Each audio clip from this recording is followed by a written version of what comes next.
And we begin the 4 o'clock news with an announcement from the U.S. Supreme Court just an hour ago. The justices agreeing to decide whether former President Donald Trump does have presidential immunity from the charges that he interfered with the 2020 election. So this is different from the court deciding whether Trump is eligible to appear on Colorado's presidential ballot. In the past, the Supreme Court has ruled that presidents are immune from civil prosecution over official acts. And Trump's lawyers have argued that protection should also extend to criminal prosecution. Prosecutors have rejected that notion and argued that the allegations against Trump don't fall under the category of official presidential acts. The Supreme Court will hear the arguments in April, with a decision likely coming by the end of June. New this afternoon, no charges will be filed against 2 Denver police officers who shot and injured a veteran who was playing loud music in a parking lot of an apartment. Yeah, that was the incident that happened just days after Thanksgiving. 33-year-old Zachary Yates was in that parking lot at the apartment complex on South Oneida Street when officers confronted him after hearing loud music and seeing him dumping trash in a dumpster. 9 News obtained the body camera footage days after the shooting. Officers noticed he had an unholstered handgun behind his back, repeatedly giving the man instructions, to which he didn't comply for several minutes. In the end, 2 officers shot Yates. They said they thought he was reaching for his gun. Police later found that gun to be loaded. Yates survived and now faces charges of unlawful carrying of a firearm and possessing a high-capacity magazine. Today, the DA announced that the police use of force was justified. Today, Mayor Mike Johnston announced a big move in the migrant crisis here in Denver. He says that the change is going to save the city up to $60 million. And 9 News reporter Lauren Scafidi explains the changes and what that means for the migrants. Lauren? The mayor called it a turning point this morning. Denver will close 4 hotels used to house migrants right now. They'll close 1 per week the next 4 weeks. Mayor Johnston says this had to happen because Denver isn't getting the help from the federal government and the resulting budget crisis. He says cutting down on the migrant program comes with 4 steps: reinstating the length of stay policy, doubling down on high-quality case management, connecting migrants with other cities if they choose, and work authorization clinics. Mayor Johnston anticipates more than 1,000 people will have access to legal work authorization in the next 30 days. It does feel like a turning point for us. But I think it seems like the challenge kept getting harder and harder. It was almost if the federal government wanted to prove that they could make the hill steeper and steeper at every moment, thinking that we would give up. And we didn't. And we instead found a way to say we can deliver a solution that matches both of our values. Mayor Johnston says the resources the migrants are given will not be cut back in any way with these 4 shelters closing. Of course, there's been so much talk lately about the budget crunch going on in Denver, some of that because of the way they've had to service all of the migrants that have come here. Now the change comes for them as well. Yep, and we'll break down exactly what that looks like coming up at 5 o'clock, Tom. All right, thanks, Lauren. Also developing this afternoon, Aurora police are looking to find a suspect involved in a shooting death. Late last night, officers were called to East Pacific Circle between Iliff and East Jewel. They found an apartment with the door open and the lights on. And inside, they found a man who'd been shot. Aurora police say they don't have any information on a suspect. Well, let's take a look outside. The sun is back, so with the blue skies, the warm weather has returned after our snow squall day yesterday. Take a look at downtown Denver right now. We climbed up well into the 50s today, and that certainly starts the melt of any snow that stick around after yesterday. Yeah, it felt so different today. Yeah.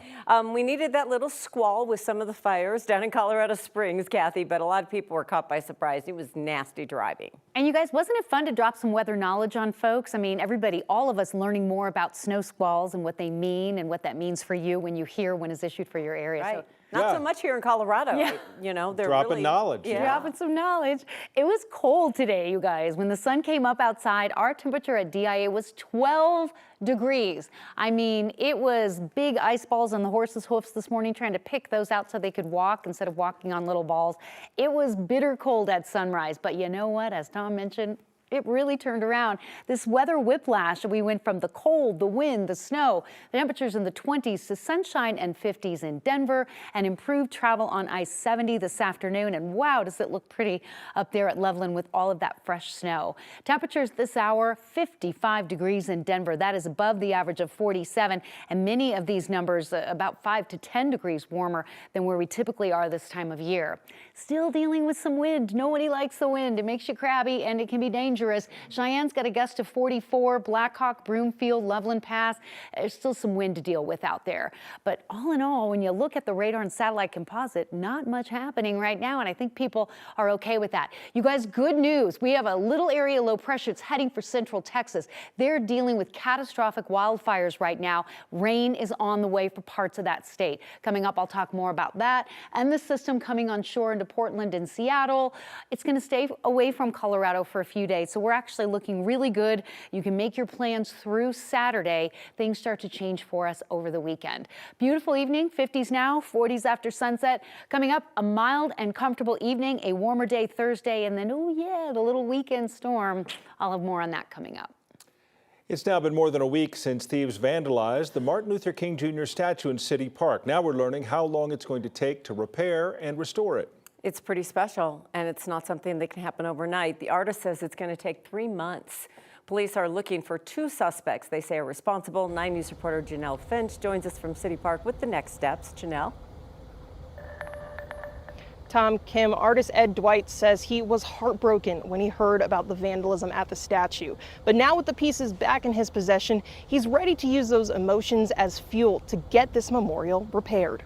Dwight says it will take about 3 months to repair the statue.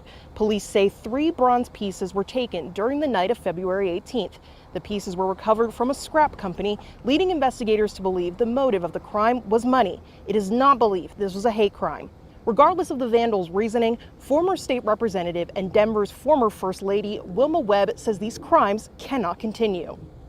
All of these trends should stop, and we who care about America and care about American heroes and about progress of our city and our state and our nation should not have these kinds of acts going on now.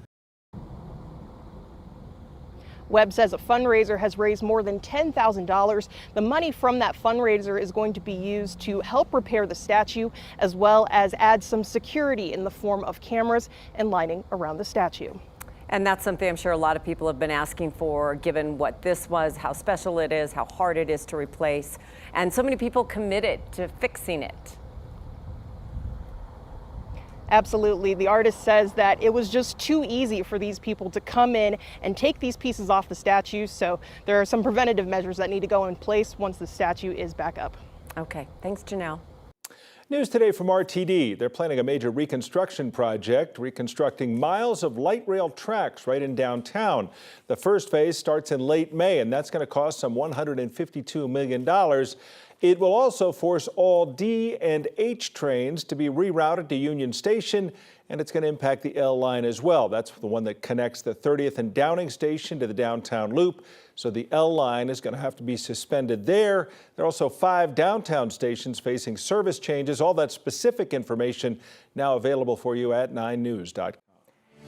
The DOJ is investigating United Health in an antitrust probe. United Health dominates U.S. healthcare. Investigators have spoken to healthcare representatives in areas where United Health competes with other groups. The DOJ is looking into any potential impact that United Health's doctors' group acquisitions could have on its rivals. And they're asking about links between the insurance company and its Optimum Health Services arm. So far, neither the DOJ or United Health have commented. The Biden White House is ramping up its antitrust enforcement efforts, including 11 new guidelines they published at the end of last year. Boeing is on the clock. The FAA is giving the company 90 days to meet safety standards for building new planes after several high-profile problems with their jets. Boeing has been plagued by issues with the 737 MAX jet. A new report this week found employees feared retaliation for raising safety concerns. The FAA administrator says Boeing must commit to real and profound improvements. The new deadline is being set as the FAA finishes an audit on assembly lines at the factory near Seattle, where Boeing builds planes like the 737 MAX, which lost a door during a flight blowout last month. Hey, leap year's coming our way. One more day of winter for us technically. So today at 4:30, we'll look at how that impacts all of that weather record keeping. Eagles member Don Henley testified this week in the fight over stolen lyrics. Our legal expert is joining us in 3 minutes to talk about that trial.